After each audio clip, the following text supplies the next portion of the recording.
Thank you so much. It's so nice to be here tonight with you. I served 11 years in the United States Senate. Hey, Florida? We have Florida here? Oh, awesome. Okay, so Miami, I served the state of Florida for 11 years over in the U.S. Senate. And so my boss at the time, Senator Rubio, moved over to the State Department. And I was fortunate to join him in the administration and President Trump last January, where I got the better fortune to cover India and South Asia. And so it was a real treat. I asked for it. This was one of the most important relationships that we had. And you've heard the secretary say that time and time again. And I want to talk about some of the things we're working on in the relationship because there's so much and things are moving so quickly. But I wanted to first start, I was talking about the importance of the Indian American community in the United States. It is a vibrant community. It is one that has contributed immensely. And as we celebrate 250 years of this great, great nation, the Indian American, so also the Indian American community is such a part of that story. And so I wanted to take one moment to first just talk a little bit about that. I think back in 2019 when the president in his first term gave that great speech in Houston, he talked a lot about what the Indian American community has contributed and the important relationship that we have, whether it's on trade, defense, energy. It's really unlimited. And so I have my colleagues here especially from the Embassy of India. We're meeting constantly, taking stock of the relationship, where we need to move the ball forward. And it's been a very, very productive. But when you look across and you just look at, for example, our companies, I mean, these leaders, the Indian American leaders in U.S. companies, Microsoft, Google, IBM, Adobe, I mean, they are playing key roles in advancing America's economic progress, undeniable. You look at the administration, we have senior officials throughout agencies, FBI, National Institute of Health, and of course our second lady, who are contributing greatly to current policy and the future. I want to spend a little bit of time talking about the relationship because it is so strategically important. And I had the privilege of traveling with the secretary just last month to India. It was an intense trip. If you got to follow it, we did 4 stops. We went to Kolkata, we did New Delhi, Agra, Jaipur, and then back to New Delhi. And if you looked at that, if you watched it, which I hope many did, you saw the tangible results. And that is what Prime Minister Modi and President Trump are moving forward, a result-oriented relationship. We're not measuring by leading, we're measuring by results. And I want to go through a little bit of that this evening. When you look at trade, in February 2026, we announced the intention to finally conclude a historic trade deal. We are very, very close. This is going to open India's market of $1.4 billion to America's goods on terms that are reciprocal and mutually beneficial. The administration is driving toward the goal of Mission 500, $500 billion in trade by 2030 with a real sense of urgency. And 2025 was a historic year when it comes to trade with the U.S. and India. We rose bilateral trade for goods to $149 billion. That's more than 20 million increase from 2024. U.S. exports to India alone rose by 9.8%. And on the investment side, Indian companies are eager to come here.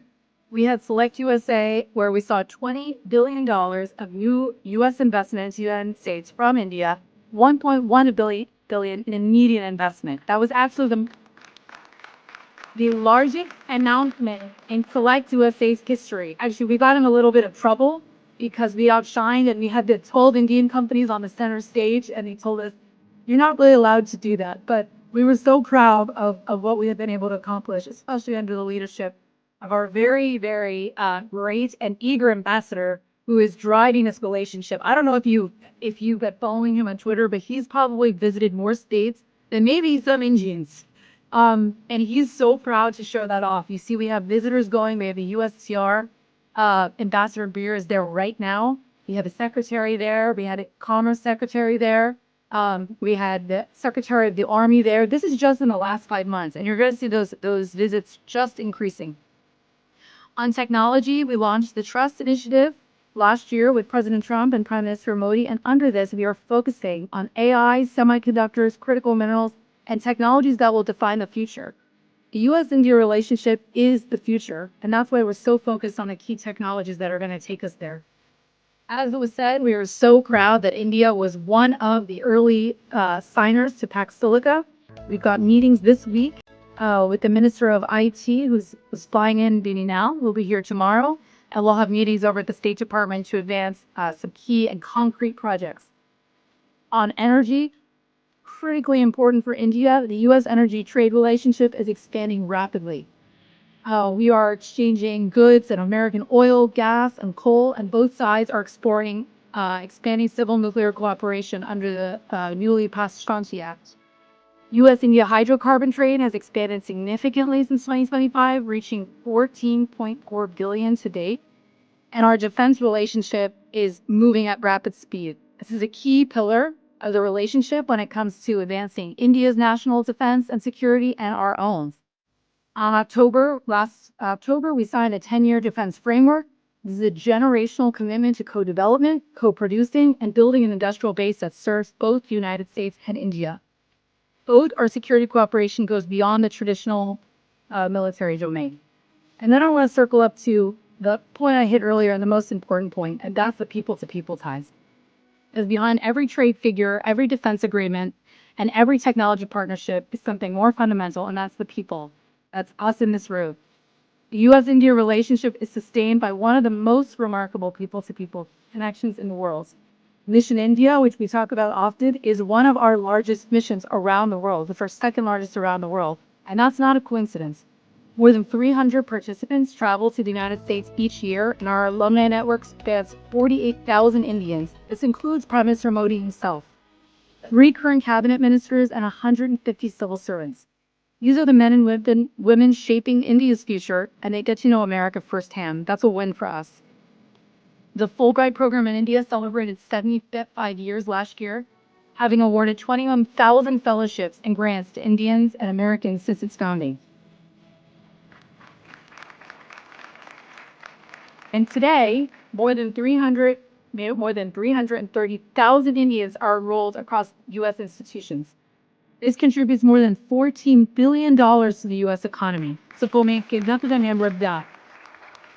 Like I said, tangible results. And this is the foundation that makes everything else possible.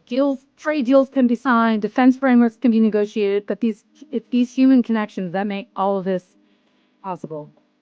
So at the end of the day, this partnership isn't built on sentiment, it's built on results, and we're very proud and transparent about this. There is so much more to do in this relationship, and under the great leadership of President Trump and Prime Minister Modi, I'm sure you all watched their great meeting last week, where you could just see the sort of warm bond there. And we're very eager for the next stage of this relationship. So thank you all for being here. It feels like home to be back. So thank you for inviting me. And I look forward to advancing this relationship in the day that needs to come.